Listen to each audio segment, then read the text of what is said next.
Saturday night, Sunday morning vibes. Ooh, for 0400. I had this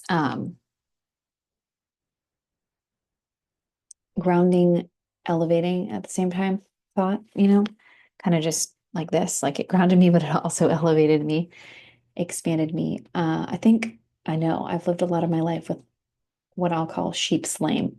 Sheep slaying. I love to do that. My body, my mind, and my body love to flip words like instead of saying like lunch money, munch money. So I just did it. I meant to say sleep shame, not sleep lame, but sleep shame. What I mean by that is for as long as I can remember, I've been very creative at night. And here in my adult life, I'm embracing into that.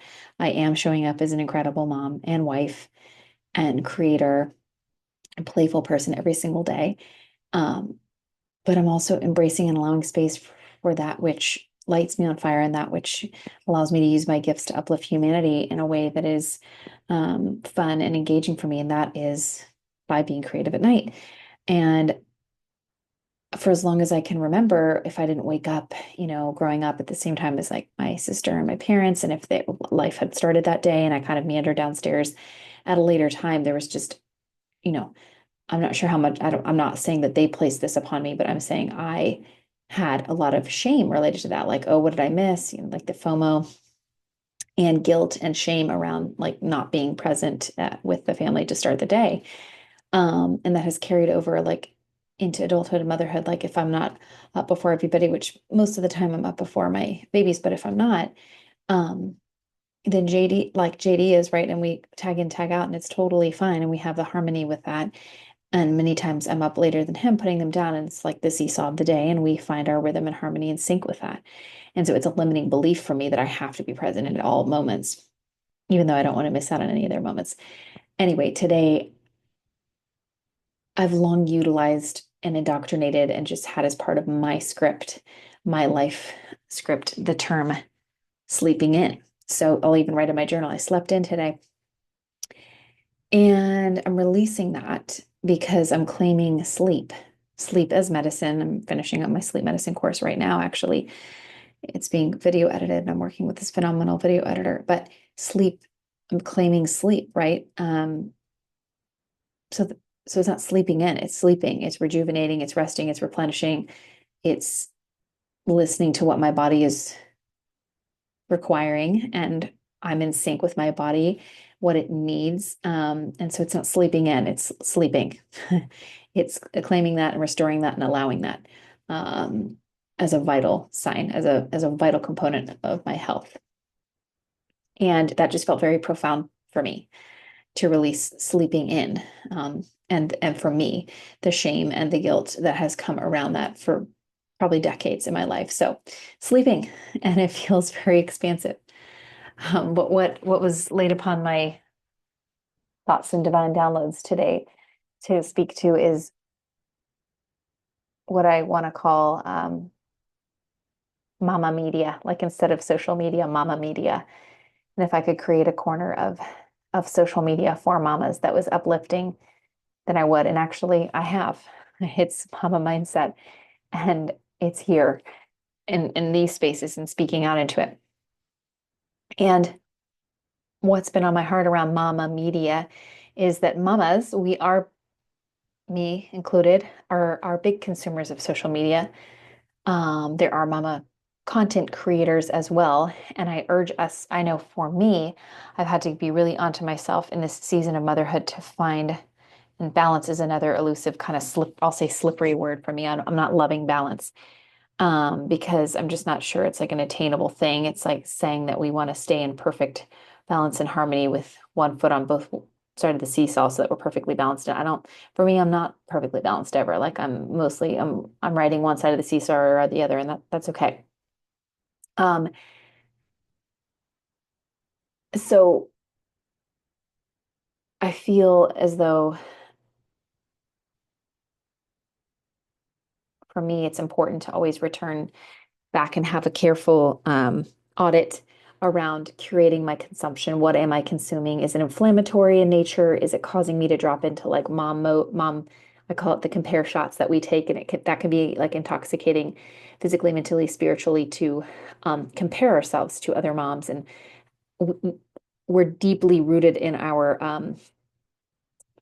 at least for me, and I'm sure many other people, we can deeply um, choose to like dive into feelings of inadequacy and are we doing enough?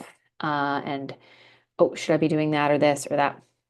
And so those are amplified in this day and age. And I do feel like more green time over screen time has been so important for me and just grounding outside, knowing I'm enough. I'm created to be enough. I am a chosen daughter of the King. I am chosen to be their mother. They need nothing more from me than for me to show up full presence every day, to play, speak their language, to laugh. I am teaching them, we're educating them. They're teaching me. It's a beautiful harmony. It already exists. I can drop into that every single day. And I do think that there are content creators and content to consume on social media, mama media, I'll say, that is uplifting, that is thought provoking, that is challenging. There are fun, maybe you don't want to cut your sandwiches in the shape of an intricate polar bear or whatever it might be, but I also am able to like drop into an awareness that's like, wow, that's really amazing that that person can do that. And like, I see you, sister mom, and I am holding space for that. And I love that for you.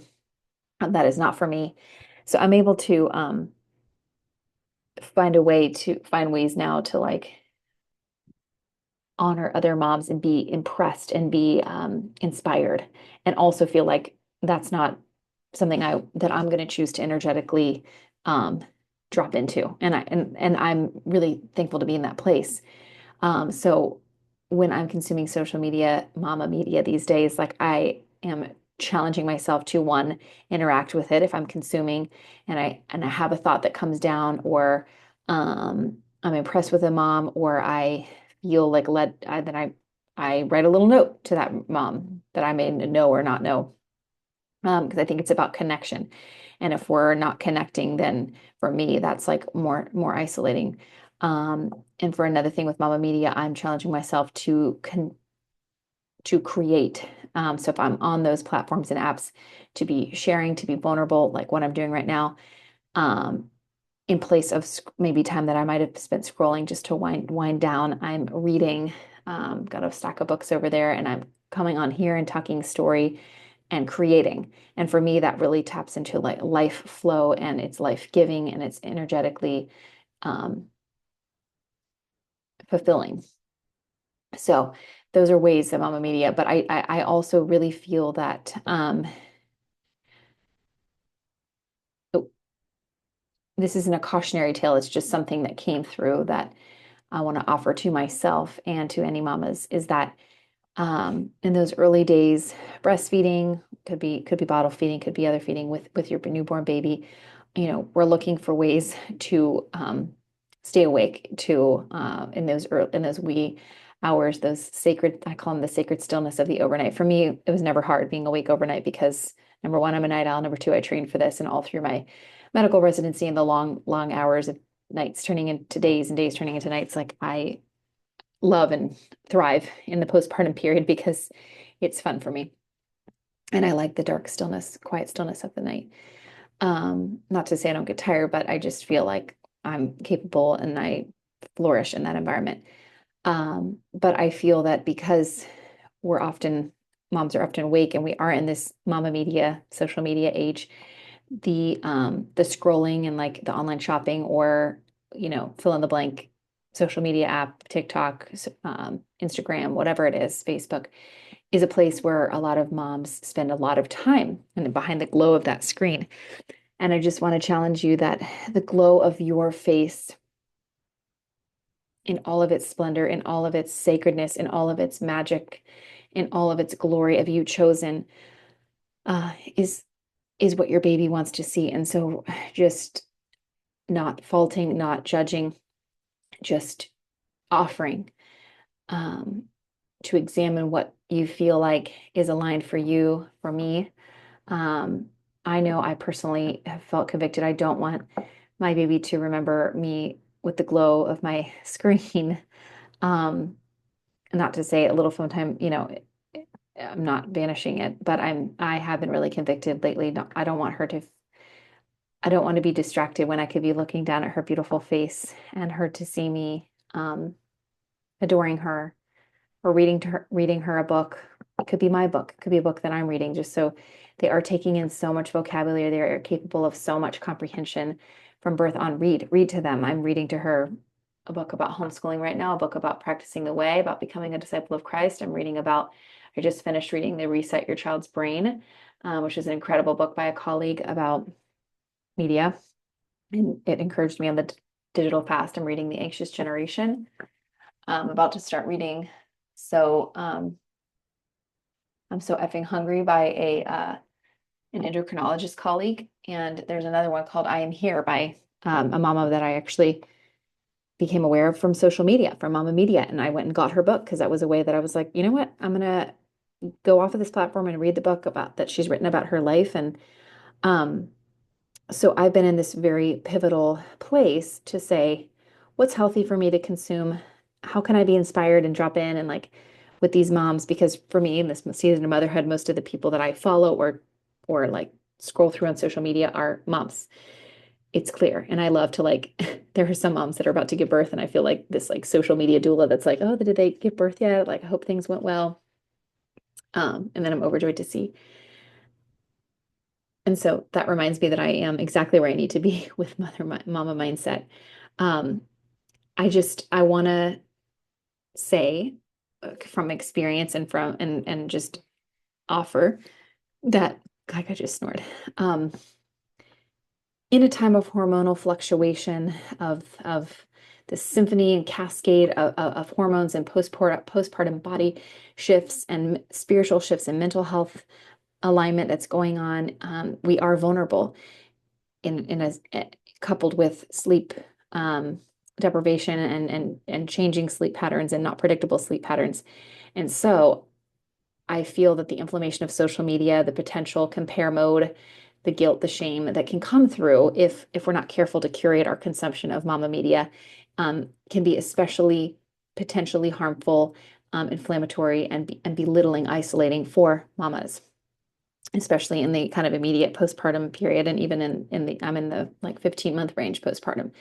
And so I think that time when we're breastfeeding, when no one else is really with us, right, that we kind of like grab our phone and just disappear into that.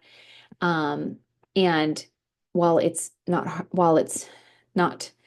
it's okay to escape into, some scrolling or a book or whatever. It also can be magical moments of like bonding and grounding yourself in this meditative experience of breastfeeding, bottle feeding, whatever way the feeding is happening with your baby who's growing, who's thriving, who's looking at you, and you can look at them and study one another. Maybe it's a time to just kind of be still. So I've had a lot of surrender moments recently in breastfeeding and done a lot of reading, done a lot of praying. Um, Tried to consciously just not even have my phone around, and it's been really peaceful. Um, and yeah, I I just love looking at her, and I loved it with Cruz. I've had very different breastfeeding journeys with all three. Like, I mean, they've all breastfed really well and been blessed to have these beautiful journeys with all of them. With Camden, I breastfed and was mourning the time that I went back to work at 11 weeks, to extreme hospital hours, 90-hour weeks. And so I had to learn how to pump very fast. I remember looking at all the pump parts, feeling really overwhelmed and looking at them kind of with disdain in my eyes, knowing they were going to be an instrument that was going to be utilized to feed my baby when we had this perfect harmony. And I just desired with every ounce, pun intended, of my body, of my soul, to deliver every ounce to her body and her soul from me to her. And not through the use of instrumentation, although I'm grateful for the pumping. There were no pumping accommodations for me at my hospital. There was no time set aside to pump. There was no place set aside to pump. There was no space to store. So I created all of those things, and I'm very proud of the way that I advocated for myself, and I figured it out. And it was very much overcoming a lot of friction for that. And I still feel like I have some PTSD from that experience. And um, JD would bring her on my 28-hour shifts, and I would just look forward to those golden moments where I could meet with her in the call room and get to breastfeed her just once during 28-hour time, and the rest of the time I would pump. Then I was determined not to let my milk supply dip, and it was a great feat as a resident who worked 28 hours that was teaching medical students and leading other junior residents that were coming up behind me in their training, and reporting to attending physicians and taking care of a whole floor of kids and working in the pediatric ICU and the neonatal ICU and the emergency department and all the places and spaces and wearing 5 pagers. And there were many, many, many times where JD was in the parking lot with Camden and she was screaming, ready to feed. And I was trying to wrap things up and my shift was over, but one thing after the next was happening. And um, yeah, some of me is haunted by those memories, thinking of her screaming out in the car with JD while I'm in there taking care of people's babies and doing my best job for that. And that was such a hard, hard season. But I'm so proud and I did do it. I did it. And I breastfed her beautifully for 15 months, even through and into fellowship, where I was told and recommended by a medical team to stop breastfeeding because I had some rare tumors that required surgery.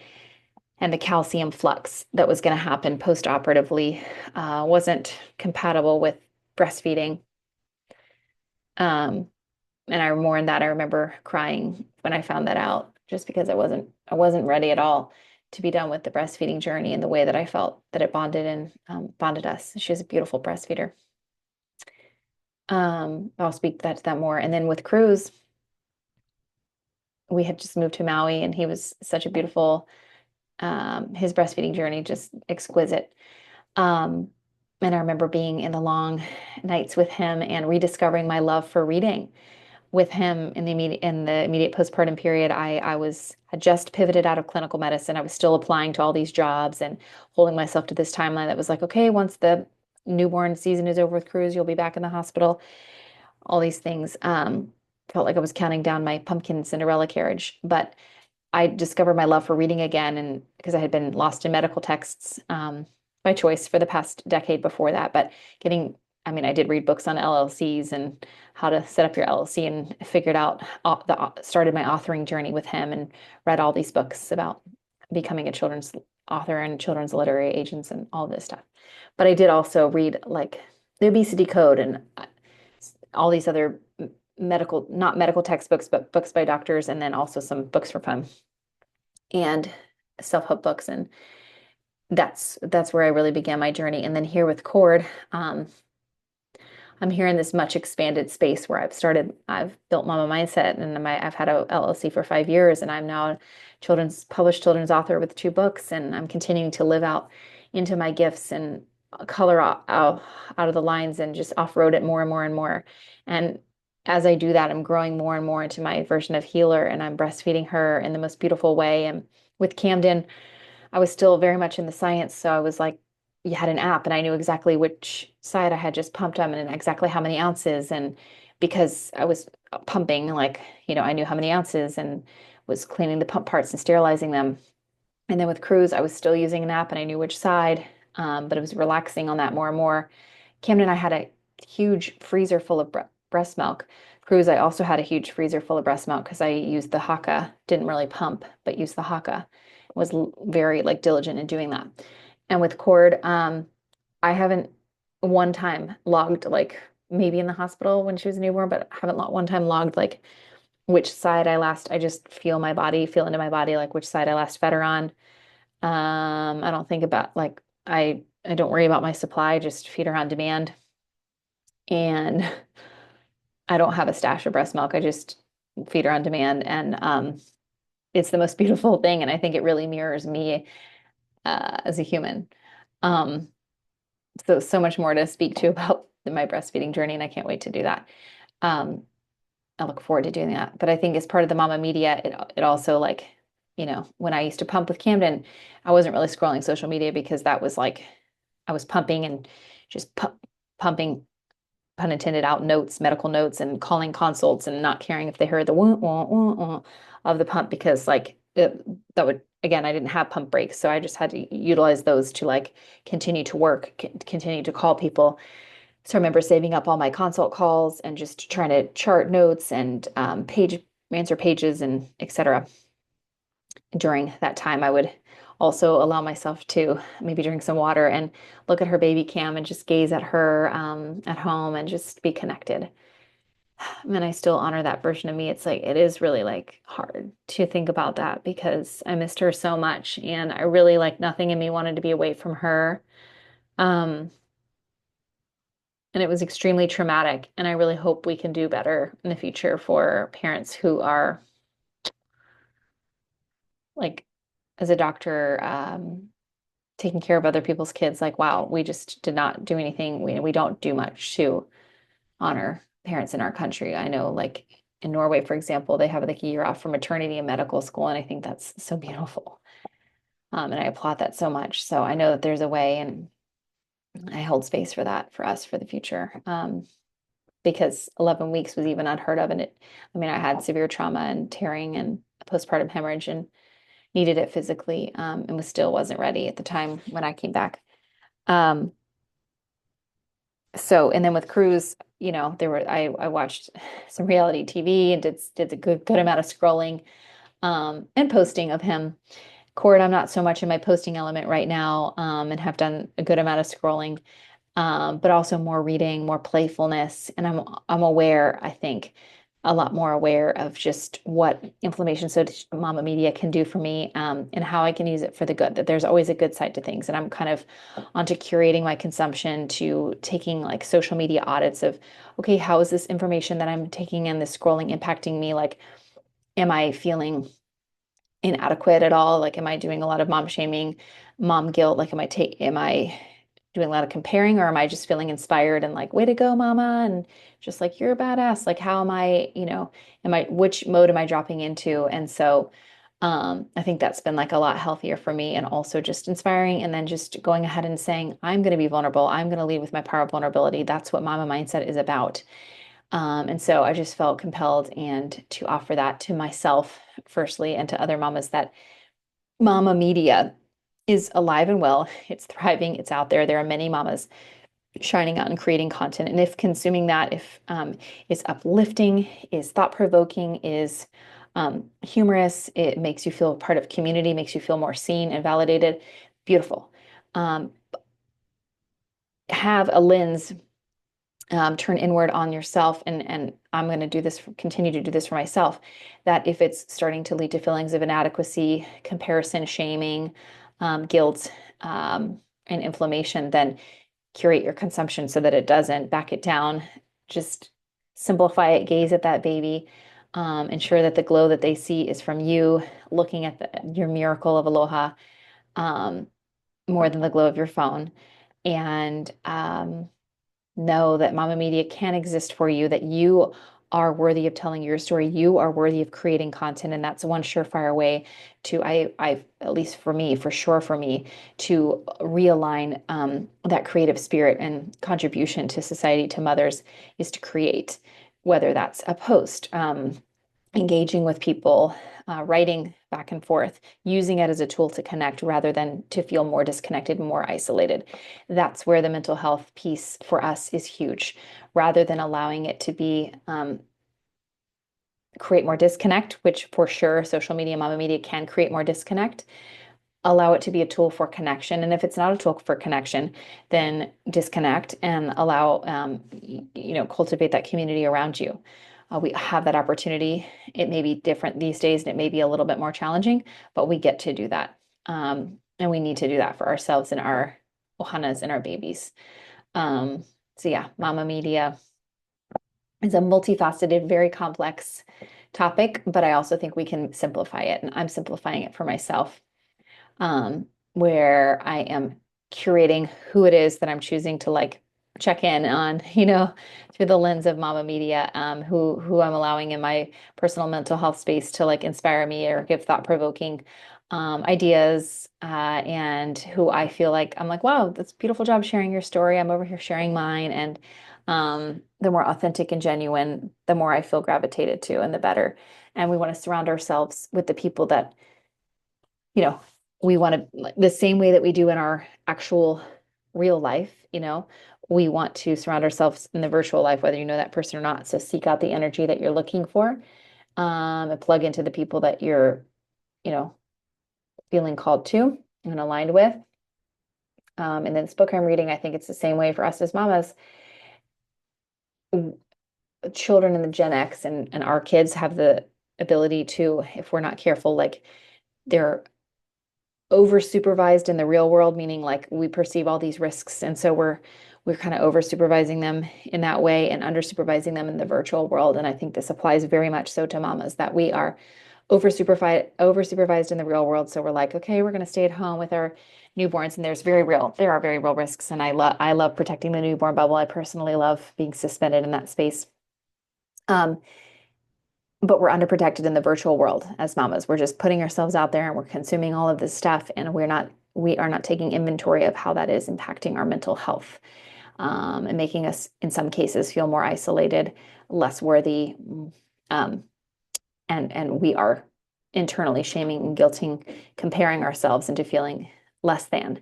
And I know I am more than, I know I am worthy. I know I am enough. I know I am called to a higher purpose in motherhood. And I know that all those things for you are true.